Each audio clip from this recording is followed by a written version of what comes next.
speaker is Mr. Pradeep Chatterjee, Head Digital Transformation, Change Management and Customer Experience, Tata Motors Group.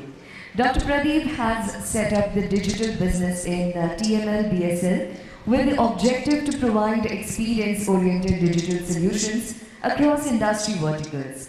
He is an electrical and electronics engineer and PhD in artificial intelligence from BIT Mesra. He has 26 years of experience across industrial automation, IT, and emerging digital technologies while working in the organizations such as Tata Motors and Human Science. Thank you so much, and over to you, sir. Thanks. So good afternoon, and today I will be representing TML Business Services Limited, which is a 100% subsidiary of Tata Motors, which has been recently formed in the year 2020. And we take care of digital transformation in Tata Motors group companies, as well as outside organizations as well, after being formed as a separate subsidiary company. As you see, that we focus on four key themes: innovation, digitalization, transformation, and simplification. And that's the reason this particular topic becomes very relevant, where we'll be talking about innovation and customer experience. Now, let us first understand why customer experience is important. I mean, we know the basics, but because the customer is the key person who actually impacts the top line and the bottom line of your organization. And that's the whole purpose of the existence of any organization. So it reminds us actually of one good old story where actually someone told Peter Drucker that, can you just have a look at this data and tell me that how do I make money? Now Peter Drucker looked at that particular data and he said, sir, you are not making money, but your business is to make shoes. So you focus that how do you make better shoes. You make better shoes, actually the financials will follow you. Because that is what the customer looks for. And if we are able to do those things well, then finance and everything is a byproduct of what we deliver. So our focus has to be that what we need to deliver to the customer and how do we deliver it to the customer becomes very important. And that's why understanding your customer is the key thing. Now, if you want to understand your customer, you need to empathize with your customer. Put yourself in the shoes of your customer and try and see what is his or her expectation. Once you do that, I think then you will be able to make out the real requirement of your customer, and then accordingly you can design your product, solutions, services according to that, which can actually create a superlative customer experience. Now, let's say, I mean, if I pick up an example, many of us do this, we do a call center calling, right? The moment the agent picks up at the other end, you can easily make out that this particular call center agent is actually following a SOP, right? 1, 2, 3, 4, and he will just speak on that. Now, whenever you hear that, it gives you a sense that this particular agent actually is not empowered to take care of my personalized requirement. In case I have something specific, he cannot adhere to that. He is just following the instructions, what has been given. So there is no personalization in this. But there will be few companies who actually generate flexible SOPs, and they empower the agent that depending on the customer's needs, you can redesign those SOPs and accordingly respond it back. And those are the organizations which are much more successful as compared to the others. So in order to do that, you again need to leave the dreams of your customer, you need to understand your customer, you need to understand their aspirations. Then only you can design such SOPs and such type of solutions for them. Now in order to do this, then let's go back to the blackboard and let's see what we need to do. So there are 3 key steps which we need to do. One is understanding the customer, differentiating the customers, because your differentiation will make it things which are memorable as well. So how do we do these 3 things is very important. Now in order to do this, there will be several tools and technologies. For example, the first and foremost thing is listening to your customers. Now for listening to your customers, you can use the social media channel, you can use the responsive applications which are like survey feedbacks and other things getting collected, and you can have data from other sources. Next comes the most important thing is analysis of this data, where actually most of the organizations are weak today. You have a lot of collection of data, but we don't know how to analyze it and get the meaningful information out of it. And unless we do that, we are not able to take the right actions. But all these three components are actually equally important. Now, in order to do that, we might be using something similar, this Jigyasabha platform, where you can create surveys, you can create bots on the fly, float it to your customers, and then collect the feedback. And then we start monitoring the figures over here, that how my graph looks like, what is the trend in that graph.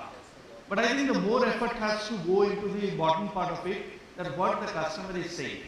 So for example, this NLP based, I think some gentlemen just spoke about NLP based analysis, which is actually very important and critical. That the verbatim which the customer actually speaks in the survey, most of us miss out on that. Few people read those verbatims because you are receiving 1 lakh surveys per month and nobody has time to go through all those 1 lakh verbatims what is written by the customer. But that is the most important content of the whole survey, which can actually help you to improve your KPIs. So we need to look at technology solutions like this, that where it tells you that what the customer is speaking, more massive set of the customers are speaking about this. You should be also able to understand that what is the context in which the customer is speaking. Is he talking of service related complaints or your product related complaints, or let's say your distribution network is not very good, then you know the exact areas where you need to address. So this analysis is actually most important, most critical if you really want to improve the customer experience. Similar thing for voice calls, right? So today we call up the call centers, and all the voice calls of call centers, as you know, are getting recorded. Now, there might be 2 lakhs to 3 lakhs calls for each organization which might be getting recorded per month.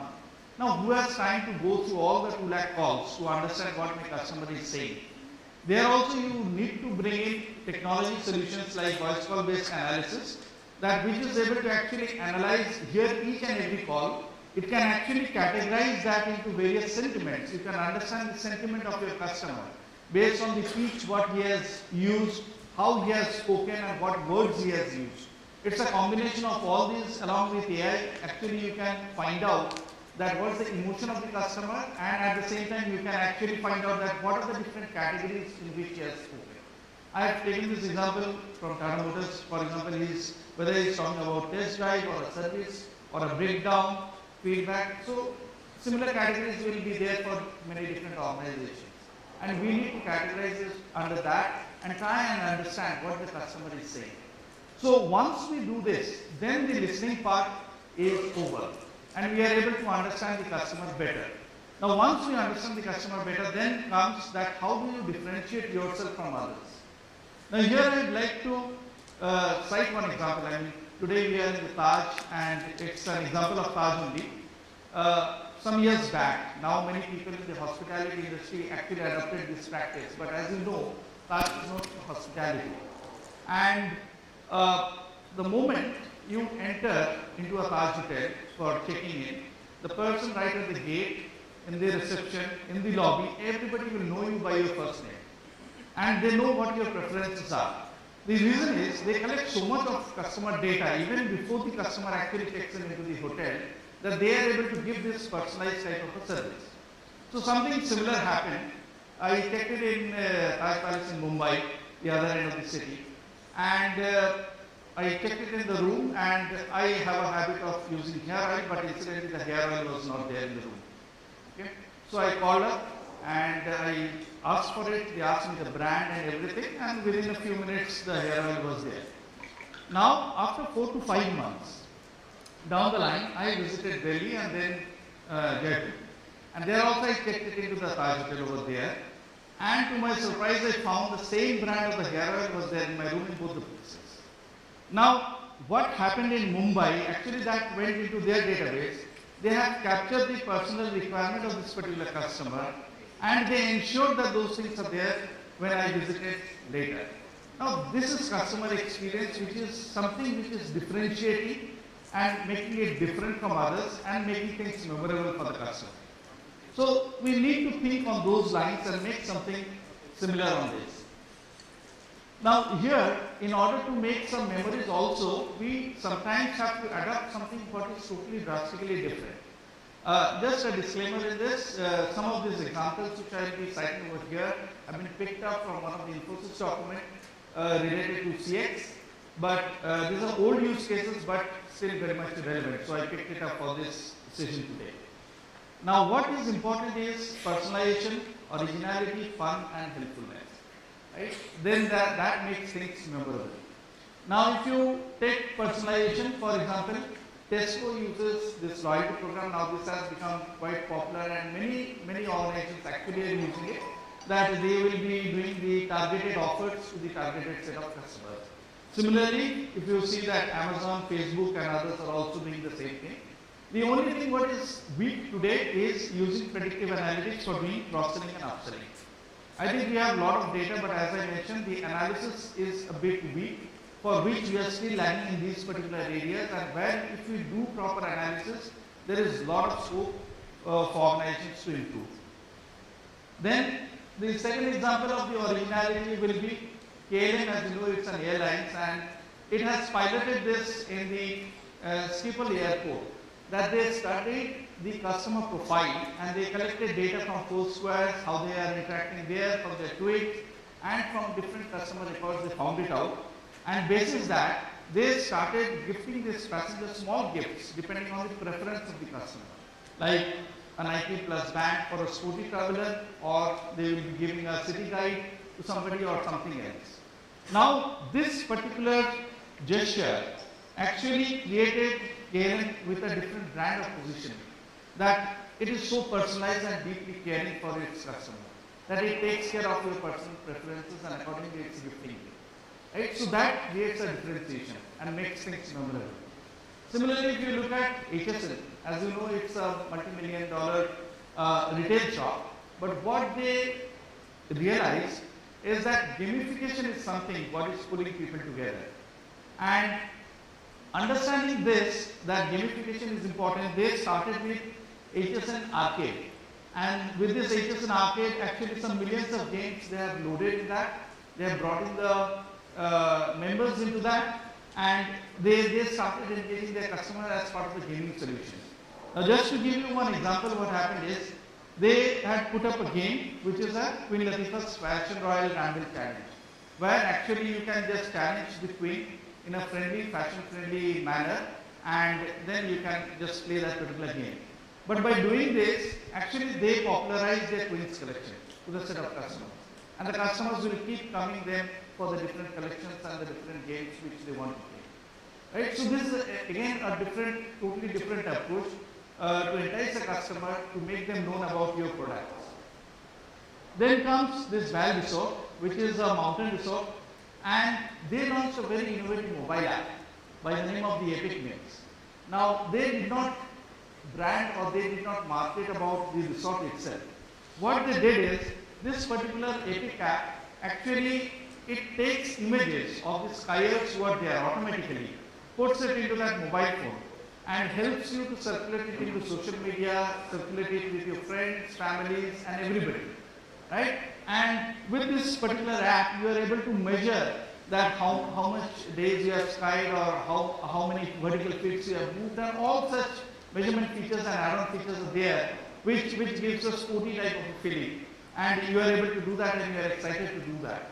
Right? Now by doing this, actually this became more famous, and they were able to have around 3 million social media posts on these skiing adventures, and this is what they popularized, rather than popularizing this as a sporty resort over there.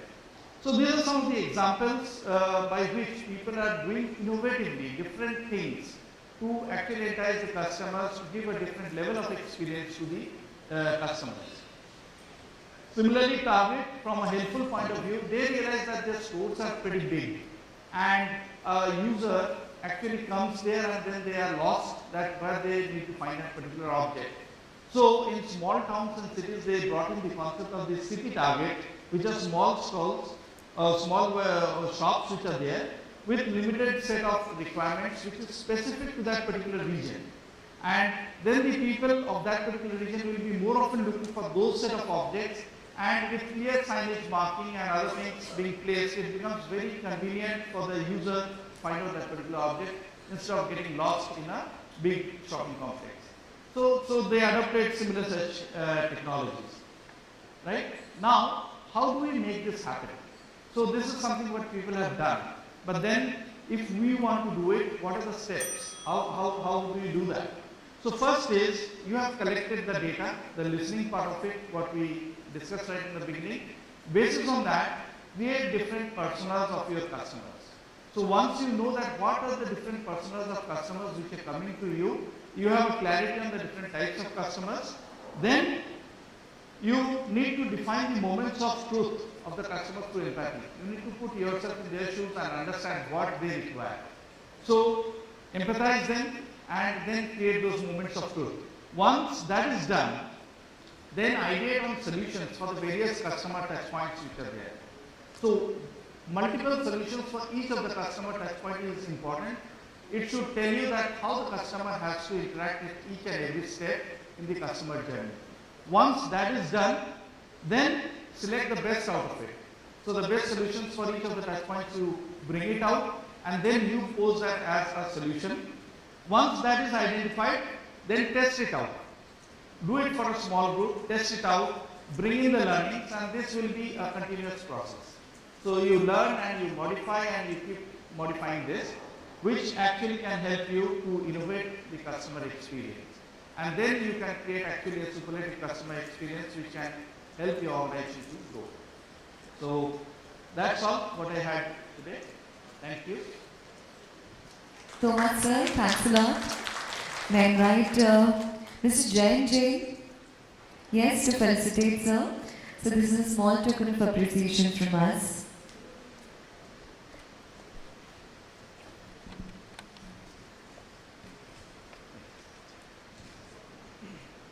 So audience, if you have